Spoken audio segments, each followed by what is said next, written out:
Bible quiz season 4ல் Daniel புத்தகத்தில் தான் தொடர்ச்சியான கேள்விகள் கேட்டுட்ருக்கேன். இன்றைக்கு ஸ்பெஷல் எபிசோட் தானியல் 1ஆம் அதிகாரத்துலேருந்து 12ஆம் அதிகாரம் வரைக்கும் உள்ள எல்லா அதிகாரத்திலிருந்தும் 3 கேள்விகளை நான் கேட்க போகிறேன்.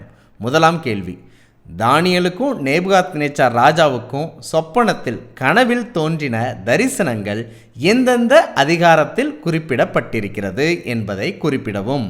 இரண்டாவது கேள்வி என்னன்னா, தானியலுக்கும் அவருடைய நண்பர்களுக்கும் விரோதமாக செயல்பட்ட போது அவர்களுடைய எதிராளிகளில் சிலர் அழிந்து போன வரலாறு எந்தெந்த அதிகாரங்களில் பதிவு செய்யப்பட்டிருக்கிறது என்பதை தெளிவாக குறிப்பிடவும்.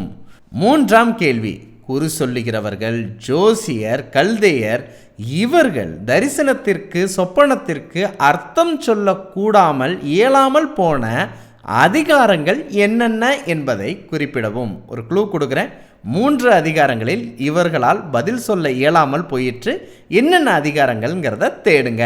இப்படியாக இந்த கேள்விகளுக்கெல்லாம் நீங்கள் தேடி கண்டுபிடித்து உங்களுடைய பதில்களை எங்களுக்கு அனுப்பி வையுங்கள். பகிர்வோம் இயேசுவை என்றும் அன்புடன் பைபிள் ஸ்கூல்.